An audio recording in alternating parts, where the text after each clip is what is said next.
Sveiki gyvi. Tai ką, šiandien 3 diena. Pirmą dieną mes kvėpavom, dėjom ranką ant krūtinės, ant pilvo. Mokėmės kvėpuoti pilvu. Antrą dieną mokėmės, atradom sėdikaulius, atsisėdom normaliai, kaip turėtumėm sėdėti, pasitempėm. Jeigu stovėjom, padarėm 2 trikojus, atkreipėm dėmesį į pėdą, į didįjį pirštą, mažąjį pirštą, į kulnį, atsistojom, subalansavom savo kūną. Šiandien 3 diena atverkim krūtinės ląstą, kad šitas kvėpavimas mūsų būtų daug efektyvesnis. Pataisykim tą truputėlį laikyseną. Ir vienas pratimas, kuris labai gerai jums padės šitą tikslą pasiekti, yra, jis atrodo šitai. Parodau.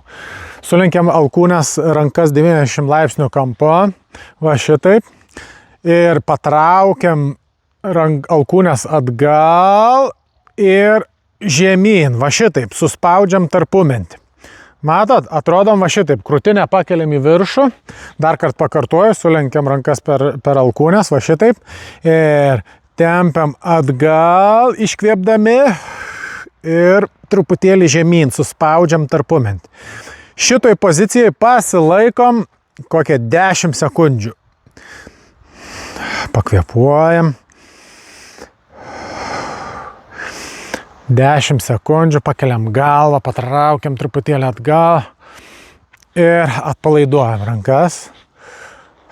Truputėlį keletą sekundžių pailsim ir tada vėl pakeliam rankas, traukiam atgal, suspaudžiam tarpumentį, atgal ir truputėlį žemyn.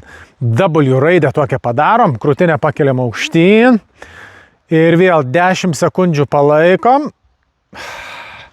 Pakartokit šitą pratimą 5 kartus. Padarykit rytoj per dieną kelis kartus, vis patemkit pečius atgal, pratemkim krūtinę, atverkim krūtinės ląstą, kad galėtumėm laisvai, gražiai kvėpuoti, pataisytumėm truputėlį savo laikyseną. Priminkim savo, kad pečiai turi būti ne čia, bet čia, krūtinė priekį, galva aukštai. Kvėpuojam, stovim, sėdim ir patraukiam pečius atgal. Dar vienas žingsnis.